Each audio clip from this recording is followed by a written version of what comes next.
Hello, you are welcome back to my channel. In my previous video, I stated clearly we would be touching equity instruments as a component of financial assets in the next video. So in this video, that's what we are going to look at. Let's quickly go into it.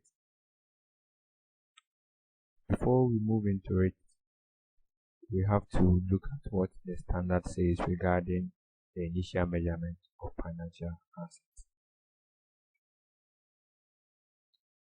At initial recognition, all financial assets are measured at fair value. Transaction costs are excluded if the asset is fair value through profit or loss, and included if categorized at fair value through other comprehensive income or amortized costs. So the standard is stating clearly that with financial assets that are fair value through profit or loss, the transaction cost is excluded. Its expense is not included in the fair value or the initial measurement of the financial asset. And those that are fair value through other comprehensive income or amortized cost, with that we include the transaction cost. So the transaction cost could be any cost that is incidental to the acquisition of the financial assets. So we can talk of legal fees and other expenses.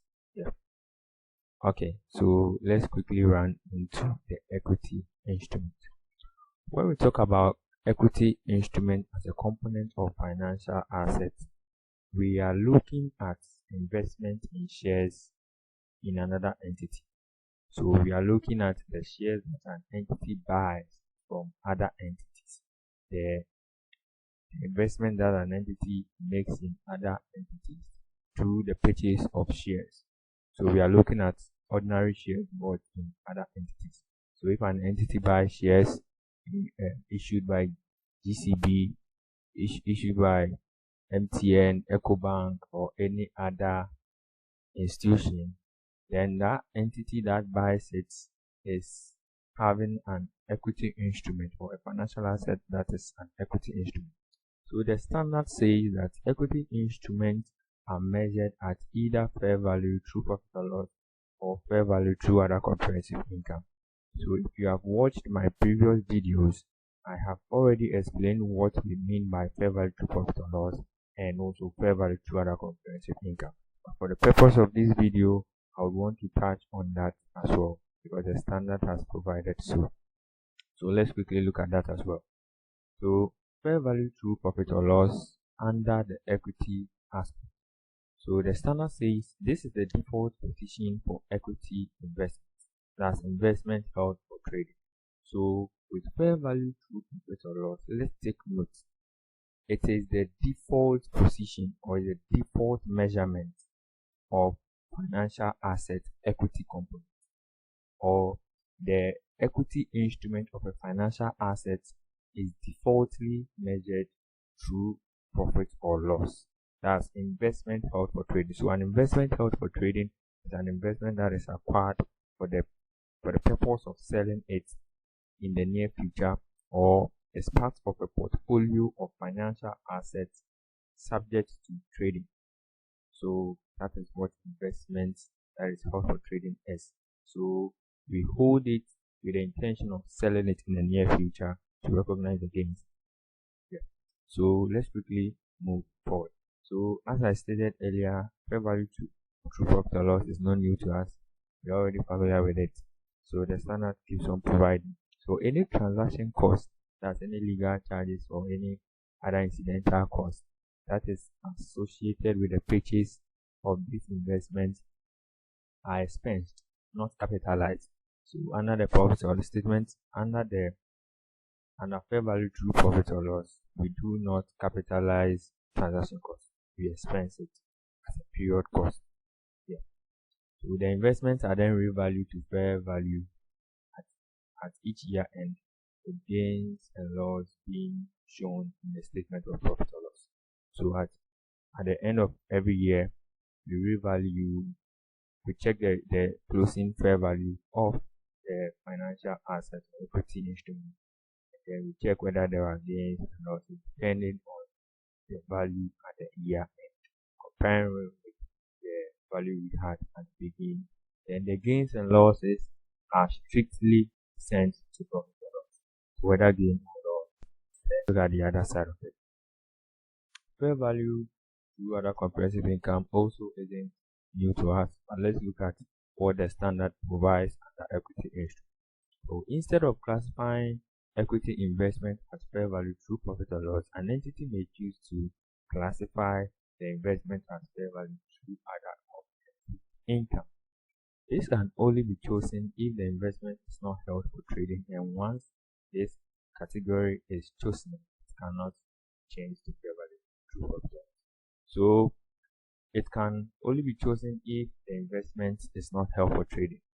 So when an investment is not held for trading, we are to fair value through other comprehensive. It's not held for trading because it wasn't bought with the sole aim of selling it to recognize gains and losses.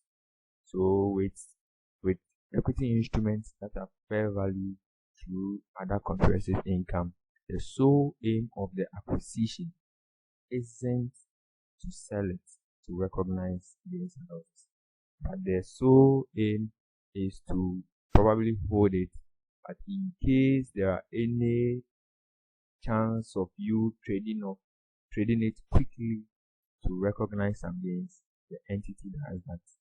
So that is why the gains and losses regarding equity instrument that is fair value through the other comprehensive income is recognized in other comprehensive income, because that gain hasn't been realized. So that gain will be realized after the equity instrument has been sold. So let's look at what the standard says. We explain that. So fair value through other comprehensive income. Under this method, transaction costs are capitalized. So as we already know, fair value through other comprehensive income, any cost that is acquired and that is incurred in acquiring the equity instrument be capitalized and added to the initial fair value of the asset. The investments are revalued to fair value each year, and with gains and losses being taken to other comprehensive income.